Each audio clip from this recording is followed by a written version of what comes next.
নিয়ন্ত্রণহীন কুষ্টিয়ার নিত্যপণ্যের বাজার।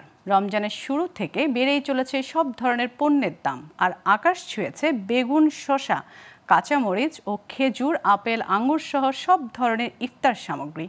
এদিকে বাজার থেকে সয়াবিন তেল উধাও হয়ে যাওয়ায় চরম বিপাকে পড়েছে নিম্ন ও মধ্য আয়ের শ্রমজীবীরা। তারা দুষলেন বাজার নিয়ন্ত্রণ ব্যবস্থাকে। আর এমন অস্বাভাবিক দাম বাড়ার হিসেবে বিক্রেতারা দেখাচ্ছে পুরনো সব যুক্তি। কুষ্টিয়া থেকে সনিয়া আজিমের তথ্য ও চিত্রে ডেস্ক রিপোর্ট। রমজানের প্রথম দিন থেকেই অস্থির হয়ে উঠেছে কুষ্টিয়ার নিত্যপণ্যের বাজার। প্রতিদিন লাফিয়ে বাড়ছে বিভিন্ন পণ্যের দাম। আর রোজা শুরুর আগের দিনে কিছু সবজি ও ইফতার সামগ্রীর দাম এক লাফে বেড়ে হয় দ্বিগুণের বেশি। এতে চরম বিপাকে পড়েছে নিম্ন ও মধ্য আয়ের মানুষেরা। আর রমজান মাসে সংসার চালানো তাদের জন্য কঠিন হয়ে দাঁড়িয়েছে। সাধারণ মানুষ তো এসব কিনে খেতে পারছে না, সব দাম দেখি ভয় পাচ্ছে। রোজা হিসাবে দাম কমবে না সবকিছুর। বাজারে রোজা উপলক্ষে অনেক কিছুরই দাম বেড়ে গেছে।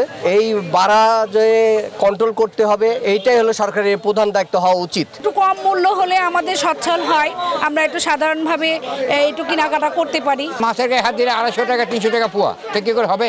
আর অন্য তো তেল মেল তো বাজারে নেই, বড় হয়ে গেছে। বাজারে সব পণ্যের দাম বেড়ে যাওয়ায় বিক্রেতারা অজুহাত তুলেছেন রমজান মাস এলেই সব পণ্যের দাম বাড়িয়ে দেয় মহাজন ও ডিলাররা। আর বিভিন্ন কোম্পানি থেকে সরবরাহ কমে যাওয়ায় খুচরা বাজারে সয়াবিন তেলের এমন সংকট চলছে। গতবার যে রেট ছিল তার থেকে এবারে 3-4 টাকা বেশি, মিষ্টি 10 টাকা কেজি প্রতি বেশি হয়েছে।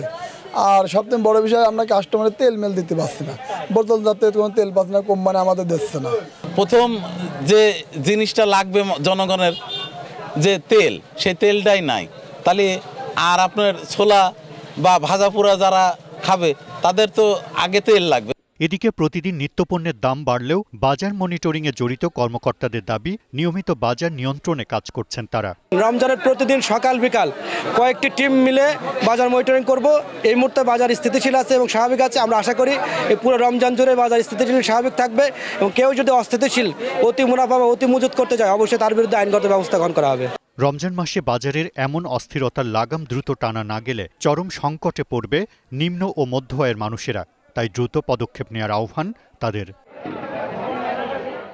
Global television news desk.